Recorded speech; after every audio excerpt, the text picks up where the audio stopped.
Sister का question है कि वो बैठे बैठे गमगीन हो जाती हैं और उनको वजह भी नहीं पता होती, तो क्या किया जाए इसके बारे में। ये जो आप सूरत हाल बता रही हैं बैठे बैठे गमगीन हो जाने वाली, इसको साइकोलॉजी में और इंग्लिश में कहते हैं मेलनकॉली, यानी कि बंदे को बैठे बैठे अंधेरा फील होने लगे, हॉलोनेस फील होने लगे, बैठे बैठे बंदा जो है वो सैड हो जाए अचानक से without any reason, there is no reason. मैं इसको एड्रेस करूंगा इस्लामिक पॉइंट ऑफ व्यू से इंशाल्लाह।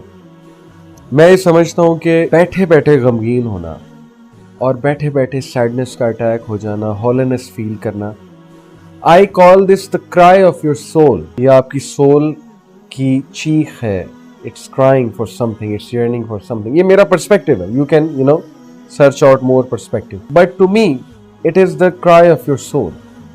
The soul is yearning for something, and soul को शायद उसकी डाइट नहीं मिल रही या रूह मजबूत नहीं है, रूह जो है वो वीक है। क्योंकि गम का बड़ा ताल्लुक, जो मैंने लिटरेचर पढ़ा है, जो मैं जितना समझा हूँ कुरान की आयात को जो है वो पढ़ के, गम का बड़ा गहरा ताल्लुक है रूह के साथ। रूह जब मजबूत नहीं है तो बैठे बैठे इंसान पे इस तरह के दौरे पड़ते हैं कि गम अचानक से आ गया और अचानक से a person starts to feel frustrated, hollowness वाली फीलिंग हो गई, या इंसान जो है वो अपने पास जो है अचानक से याद करना शुरू कर देता है। तो दो चीज़ों को समझ लें। पहली बात यह है कि अगर तो इस साइकोलॉजिकल डिसऑर्डर है तो फिर इसका प्रॉपर जो है वो इलाज होगा साइकोलॉजिस्ट या साइकेट्रिस्ट के पास जाके, अगर तो प्रॉपर डायग्नोज्ड एक साइकोलॉजिकल डिसऑर्डर है। मैं जो इसको समझ रहा हूँ वो दूसरी स्टेट समझ रहा हूँ, साइकोलॉजिकल डिसऑर्डर की बात नहीं कर रहा। दूसरी स्टेट के लिए आपको जो है दो चीज़ें समझनी चाहिए। नंबर 1 सोल की कमज़ोरी, नंबर 2 शैतान। देखें, अल्लाह ताला ने इंसान की सोल में 3 नफ्स रखे, जो मैं समझा हूँ नफ्स के बारे में। नफ्सुल लव्वामा, नफ्सुल अम्मारा, नफ्सुल मुतमइन्ना। नफ्सुल अम्मारा इज द इविल नफ्स, नफ्सुल लव्वामा इट इज द नफ्स जो कि मलामत करने वाला। नफ्सुल मुतमइन्ना है कि जब इंसान बहुत बड़े बड़े काम करता है तो वो मुतमइन होता है, सेल्फ एक्चुअलाइजेशन जिसे कहा गया। देखिए, जब उसका नफ्सुल अम्मारा वो ग्रो हो रहा हो और नफ्सुल मुतमइन्ना और नफ्सुल लव्वामा ग्रो ना हो रहा हो, तो फिर क्या है कि इंसान की जो साइड रह जाएगी वो सिर्फ ईवल साइड रह जाएगी। और फिर जब ईवल साइड रहेगी, शैतान मजीद अटैक करेगा, क्योंकि फॉर शैतान a depressed believer is most beloved to शैतान। ये इब्न अल कय्यम का कोट। तो जब वो आपको डिप्रेस देखेगा, जब वो आपको गमगीन देखेगा, तो ऑब्वियसली वो तो ये चाहेगा कि इसको मजीद गमगीन किया जाए और इसकी इस कंडीशन का जो है वो फ़ायदा उठाया जाए। तो इस हवाले से हमने क्या करना है, हमने अपने 2 नफ्स को जो है मजबूत करना है, हमने अपनी रूह को मजबूत करना है। कैसे मजबूत करना है? हमने अपने आप को मसरूफ़ करना है। पहली चीज़, मसरूफ़ भी ऐसे कामों में करना है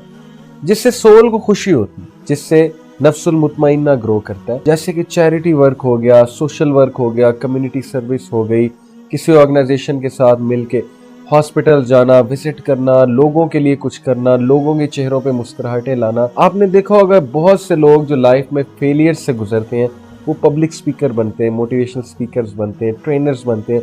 क्यों? वो लोगों को कुछ देना चाहते हैं, लोगों को खुश करना चाहते हैं, बिकॉज दे नो अगर वो फारिग बैठ जाएंगे तो शैतान उनका जो है दिमाग उसको टोटली खराब कर देगा। तो इसलिए पहली चीज़ अपने आप को मसरूफ़ करना चाहिए, किताबें पढ़ें, अच्छा लिटरेचर पढ़ें।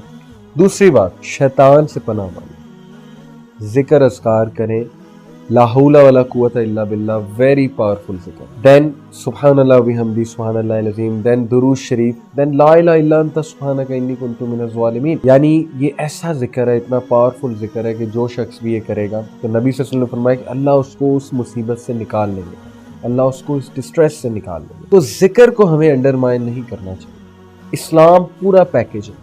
इस्लाम ने अगर ब्रेन की बात की है, माइंड की बात की है, तो सोल की बात की है। वेस्ट में आपको सिर्फ माइंड का पर्सपेक्टिव मिलेगा, वेस्टर्न साइकोलॉजिस्ट, वेस्टर्न फिलोसोफर से। इस्लाम में जिक्र अज़कार भी है, नमाज भी है, पेशेंस भी है, इस्लाम में सोल की डाइट भी है। ये सारी चीज़ों पे अमल करेंगे तो इंशाल्लाह definitely we will come out of that state, क्योंकि अला बिज़िक्रिल्लाहि तत्मइन्नुल क़ुलूब। तो इस चीज़ को जितना हम जल्दी समझ जाएं उतना बेहतर है, और अगर हम नहीं समझेंगे तो फिर ये चीज़ कैरी फॉरवर्ड रहेगी। तो कुछ पाने के लिए ज़ाहिर है कुछ खोना तो पड़ता है, डिसिप्लिन आपको करना पड़ेगा, आपको थोड़ी मेहनत करनी पड़ेगी, एक्शन लेना पड़ेगा आपको। हम क्या करते हैं कि 100 लोग को बता देते हैं ये प्रॉब्लम है, ये प्रॉब्लम है, ये प्रॉब्लम है, اور ایکشن کوئی لیتے نہیں. تو اس طرح مسئلے مسائل حل نہیں ہوتے, ایکشن لینا پڑتا ہے. آپ ایک دو بار ایکشن لے کر دیکھیں, انشاءاللہ اللہ اس میں برکت ڈالے, ساتھ ساتھ دعا بھی کریں. تو I hope this answer your question. جزاکم اللہ خیر.